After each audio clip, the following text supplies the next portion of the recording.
Welcome back. Today we'll be discussing one more concepts from quantum mechanics which confirms the particle nature of light. Before going into the topic, let me show you some pictures. These are some X-ray imaging pictures. What about this? This is a CT scan machine, and this machine is used for radiotherapy for cancer treatment. So what we are going to discuss today that is useful for these types of devices, and you can imagine the importance of the concept. So now we'll come to our today's topic, that is Compton effect. What is Compton effect? This effect was given by Arthur Holly Compton, and what he told, when a monochromatic beam of light of high frequency radiation is scattered by a substance, the scattered radiation contains two types of wavelengths, one having the same wavelength as the incident radiation and the other one is having a higher wavelength compared to the incident radiation. Here, what is monochromatic beam of light? Monochromatic means the wave is having a single wavelength. This effect also confirms the quantum theory of light.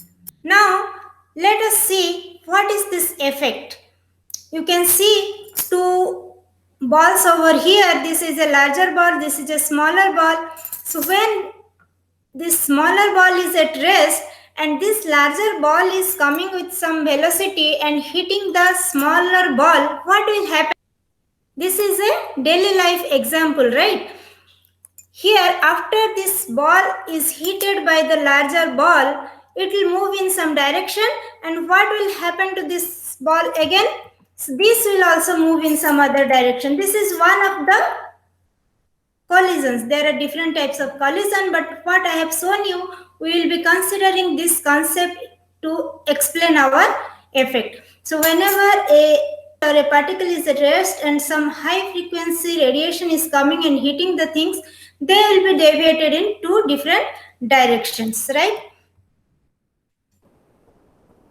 Here in this picture, this is the atom of the substance, whatever we have considered, and this high energy photon is coming and hitting an electron of the atom.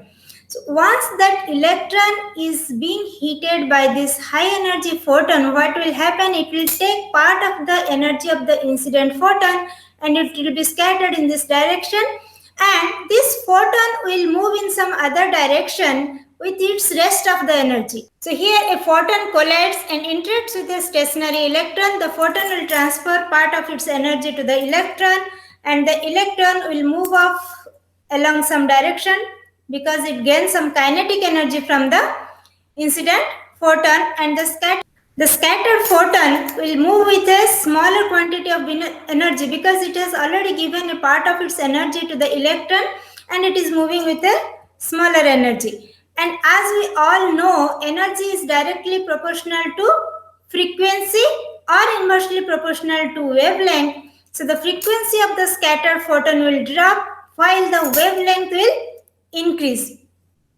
Here in this figure, this shows the intensity of the incident radiation, which is having a single wavelength, let it is lambda 0. Now the lower one is for the scattered photon. Here you can see we are having two peaks, one at lambda 0, one is at a higher wavelength, that is lambda dash. We will be discussing this picture slowly, and this difference, this is between lambda 0 and lambda dash, is known as Compton shift. We will also derive an expression for this Compton shift. Now coming to the experimental arrangement, this is the arrangement. Here this is the source for monochromatic X-rays. Here the X-rays are being generated and these X-rays are allowed to pass through two slits here, L1 and L2. The purpose of passing these X-rays through the slit is to make them collimated so that it will go and hit the metal. Here we have taken graphite over here. So the monochromatic beam of X-ray whose wavelength is let lambda 0 is collimated through the slits L1 and L2, and the collimated beam is being incident on the graphite sheet over here. After they hit the electrons of this graphite, these scattered X-rays are collected through this spectrometer, and from that spectrometer they calculated the intensity at different angle of scattering.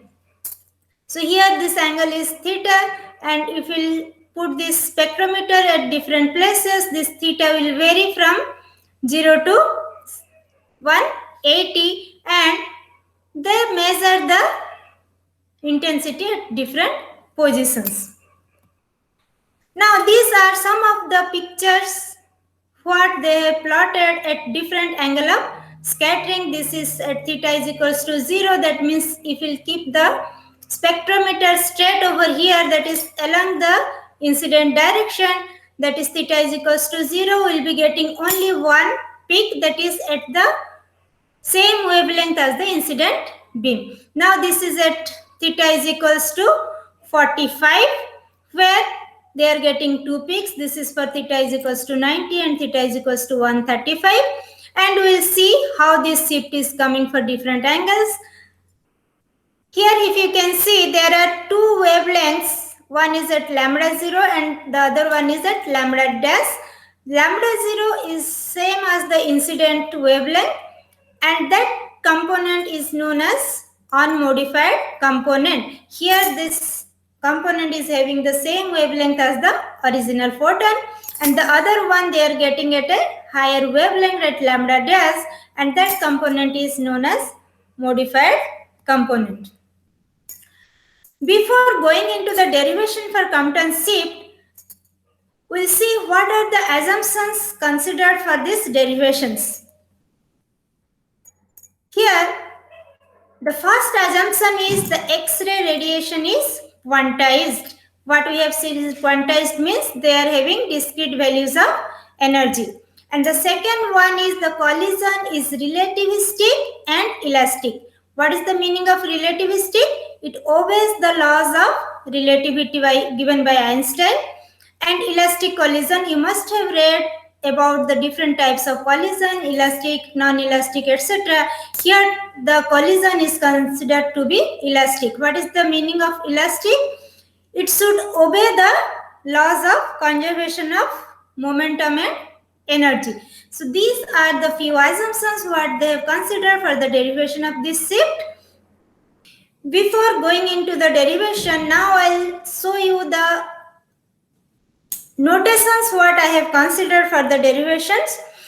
The photon here considered are almost massless and they travel with the speed of light. And as I have already told, they obey the law of relativistic motion. So E square should be, this is the Einstein's relativistic motion equation, that is E square is equals to P square C square plus M square C4. Here the momentum of the photon, I have written this as E subscript pH. This denotes that pH is the momentum of photon. Similarly, M0 is the rest mass and pH here gives that this is the rest mass of photon. And as we have considered the photon is massless, we can make this second term 0. So E square will be equals to P square C square. So the momentum of the photon can be written directly as E by C, because E square is equals to P square C square or E is equals to PC. So from that one can write momentum is equals to energy by velocity. Further, from quantum theory, what one can write E is equals to h nu, because the first assumption was that energy is quantized. So we will be using the quantum theory relation over here. So E is equals to h nu, and nu is nothing but velocity by wavelength, that is c by lambda. Now, substituting this back over here, we can write the momentum of photon as h nu by C. So these are the notations we will be considering for photon. Now coming to the electrons, the rest mass I have considered M0, because in the previous slide what we have seen, I have considered the rest mass of photon to be 0. So simply here I am writing m0, no rest mass for photon. So only the rest mass of electron will be considering in the derivation. So I have not written any E over here, only I have written m0. And the momentum what we are considering is if it is moving with a velocity v, and at that time if its mass is m, then momentum will be equals to mass into velocity, that is p is equals to mv. And this is the relativistic equation, E square is equals to P square C square plus M0 square C4. From here I can take this C square common from these two terms, and after that if we take the square root, E will be equals to C into square root of P square plus M0 square C square. Here M0 is the rest mass of the electron. When the electron is at rest, we can put B is equals to 0. If B is 0, P will be equals to mB, that is also equals to 0. So at that time, what will be the energy? Here if I am taking this P is equals to 0, I can take this M, C here, and one more C was there. So I can write E is equals to M0 C square. So these are the notations we will be considering for our derivations. According to our notations, here I have considered the momentum of photon PPH is equals to h nu by c, that is before scattering, and it is moving with an energy h nu. It hits the electron of the matter. After scattering, what will happen? It will give part of its energy to the electron, and that electron is moving with some velocity. The velocity is v. Then momentum, I have considered it as p is equals to mv, and it is moving with lesser frequency. So this momentum of the photon after scattering is written as pph dash, that is equals to h nu dash by c, and nu dash is the frequency after scattering with the electron. Now, what we have seen in the assumptions that the scattering is elastic. If the scattering is elastic, it should obey the laws of conservation of energy and law of conservation of momentum. So we'll consider both of these conservation laws. First, we'll be coming into conservation of energy. What is conservation of energy? According to this conservation energy, the total energy before scattering, that is total initial energy, should be equals to total final energy. Before scattering, the electron is at rest, that means the momentum is 0. So E is equals to P square C square plus M square C4, that the P square C square will be 0. Only E will be equals to M C square, right? So here the total energy before scattering h nu. What is this h nu? This is the energy of the incident photon, that is h nu. And what about the energy of the electron? P is 0, so only that second term will come. So we'll be getting m0 c square. And this total energy before scattering should be equal to the total energy after scattering. Now coming to the total energy after scattering, this photon is moving with an energy h nu dash because the frequency has changed from nu to nu dash. So its energy is h nu dash. What about the energy of this electron now? It's having some momentum also. So we have to consider the total energy E is equals to C P square plus M0 square C square root. Now taking this nu dash to the left hand side, this will be h, if we will take common, it will be nu minus nu dash plus m0 c square, that is equals to c p square plus m0 square c square. Now squaring the both side of the equation, left hand side we can put the equation a plus b whole square, and right hand side it will be c square and this square root will go. So it will be h square nu minus nu dash whole square plus m0 square c4 plus 2h m0 c square nu minus nu dash is equals to c square p square plus m0 square c square. Only what I have done here, I have used a plus b whole square on the left hand side and right hand side the square, simply square. So this is the equation after squaring both the sides. Now taking this c square to the left hand side, we can write it is a square by c square and this whole square, and here one c square will go, so it will be m0 square c square. Here also this c square will go, so it is 2h m0 nu minus nu dash is equals to p square plus m0 square c square. And now taking this m0 square c square to the left hand side, it will get cancelled with this m0 square c square. So I can write p square is equals to h square by c square nu minus nu dash whole square plus 2h m0 nu minus nu dash. This expression for p square, we obtained it by using the law of conservation of energy.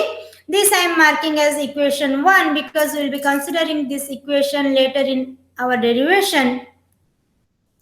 Now we will consider the second conservation law, that is conservation of momentum. Here also we will be equating the total initial momentum with total final momentum, and here we will be considering along x-axis and along y-axis. Why I am doing like that, I will tell you.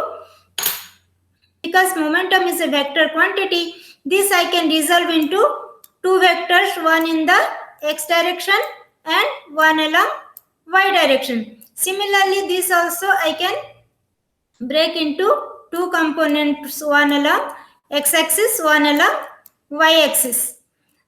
That's what we are considering, two directions, one along x-axis and one along y-axis. Now coming to the conservation of momentum along x-axis.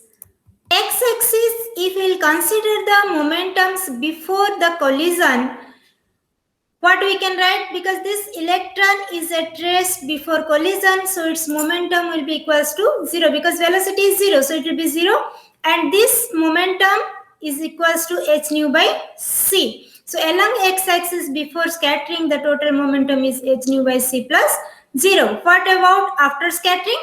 After scattering, this one is moving with h nu dash by c and it is making an angle phi with the x-axis. So this x component I can write p ph dash cos phi, and p ph dash is nothing but h nu dash by c. So it is h nu dash by c cos phi.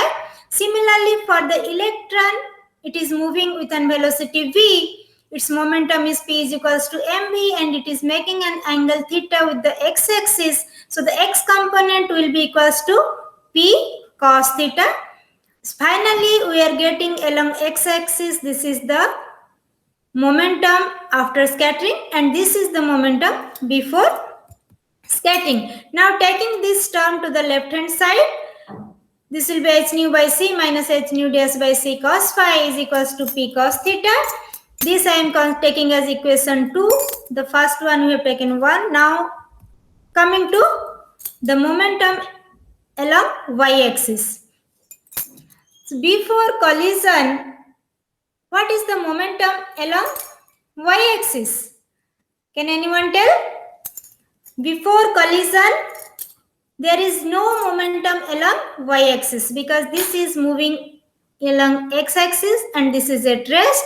So before collision, the total momentum along y-axis is 0. Coming to the momentum after scattering, if you consider the electron, it is moving with momentum p and its y component will be equals to p sin theta because it is making an angle theta with the x-axis. Similarly, the component of the momentum of the photon along y-axis will be equals to p ph dash sin phi, and p ph dash is nothing but h nu dash by c, and both are in the opposite direction. This for the electron it is in the upward direction, for photon it is in the downward direction. So they are balancing each other. So if you write one positive, one is negative, and initially what we have taken before scattering, the total momentum along y-axis is 0. So 0 equals to 1 will be positive, 1 is negative. So p sin theta minus h nu dash by c sin phi. And taking that to the left hand side, I can write it as h nu dash by c sin phi is equals to p sin theta. This I am marking it as equation 3. Now squaring and adding equation 2 and 3, at the right hand side what we had? P sin theta and P cos theta.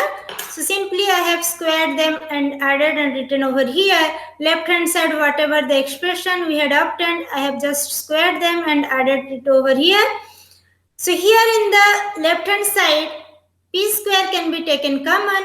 Then we will be left with sin square theta plus cos square theta, that is nothing but 1. So P square is equals to this h nu dash by c whole square sin square phi, and this again just a minus b whole square if you will put, then you will be getting this expression over here.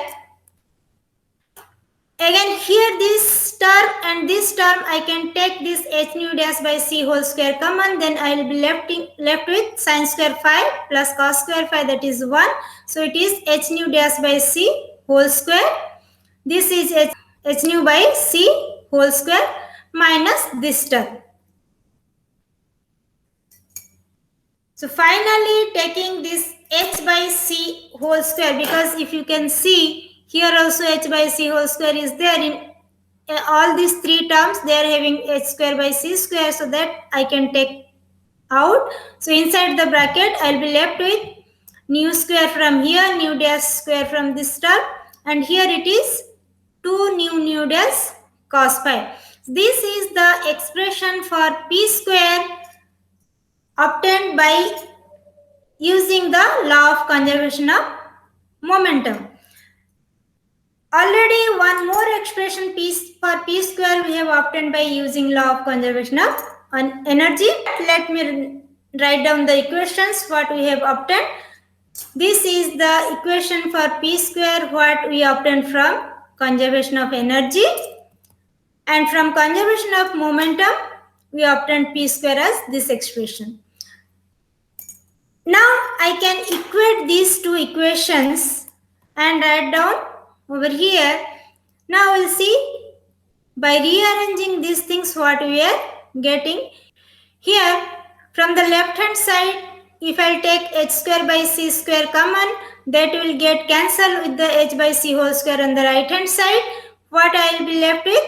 Nu minus nu dash whole square plus here c square by h square, if I will put this 1h will get cancelled, so it will be 2m0 c square by h nu minus nu dash, and in the right hand side it is nu square plus nu dash square minus 2 nu dash cos phi. Here for the first term I can apply a minus b whole square, then what we will get? Nu square plus nu dash square minus 2 nu dash, and that nu square plus nu dash square they will get cancelled with this right hand side terms, and the 2 nu dash if I take to the right hand side, I can take 2 nu dash common from that term and this term, so I will be left with 1 minus cos phi, and in the left hand side we have 2m0 c square by h nu minus nu dash. This is the expression we obtained finally. Now we are interested for Compton-Shift, that is lambda dash minus lambda 0. Here this frequency is related to wavelength, right? So here in place of nu I can write c by lambda 0, because if you remember what is nu, this is the initial frequency of the incident photon, and lambda 0 is the initial wavelength of the incident photon. So I can write nu is equals to c by lambda 0, and nu dash is the frequency of the photon after scattering, and lambda dash is the wavelength of the photon after scattering. So this I can write down as c by lambda dash. Here also in place of nu we can put c by lambda 0, nu dash I can write c by lambda dash, so I'll be left with c square by lambda 0 lambda dash, and these two got cancelled from both the sides. Now from these two if you take this LCM, then numerator I'll be getting lambda dash minus lambda 0. C if you take out, this will be CQ, and here it is c square by lambda 0 lambda dash 1 minus cos phi. Now this c square will get cancelled with 2 c's from the left hand side, and we will be left with lambda dash minus lambda 0 is equals to h by m0 c 1 minus cos phi. Because here also this lambda 0 lambda dash will get cancelled from both the sides, and if you take the terms, this h will go to the numerator and this m0c will come to the denominator.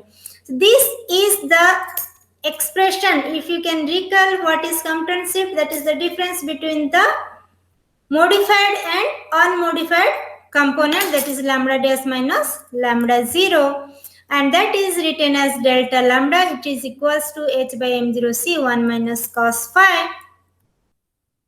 Now this is the graphical representation. If you can see, delta lambda is equals to h by m0 c into 1 minus cos phi, and delta lambda is this unmodified component and lambda dash is modified component.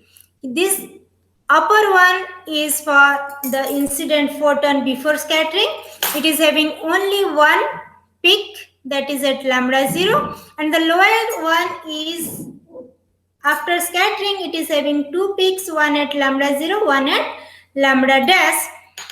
You can tell that why we are getting two wavelengths over here. This one is from the scattered thing what we have seen, but from where this lambda 0 is coming, because whatever the photons are coming, all might not interact with any electron. So the uninteracted photons, they will move as it is because they have not interacted with any electrons, so their energy will be same as the incident photon, and that's what we are getting two wavelengths over here.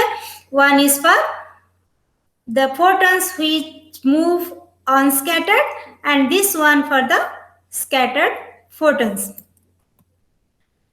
Here in this expression, you can see h is a constant, that is Planck's constant, m0 is rest mass of electron, c is speed of light.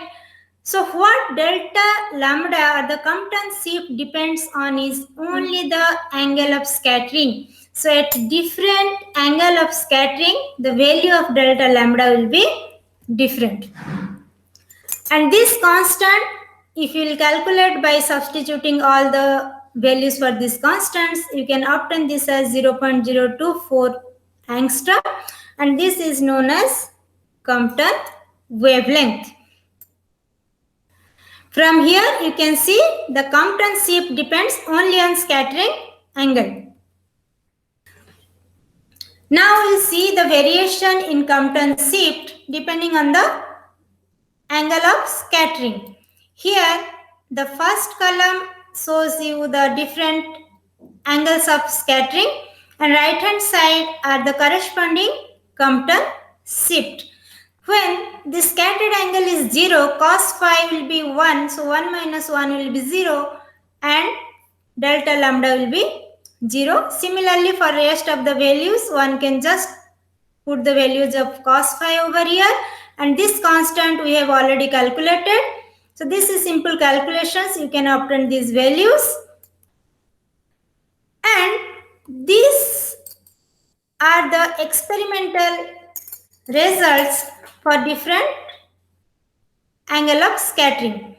So what they have seen that whatever the shift they are finding here, that is matching quite well with the calculated values, and hence they confirm that this is the expression for the shift in the wavelength after scattering, and as it is given by Compton, it is known as Compton shift.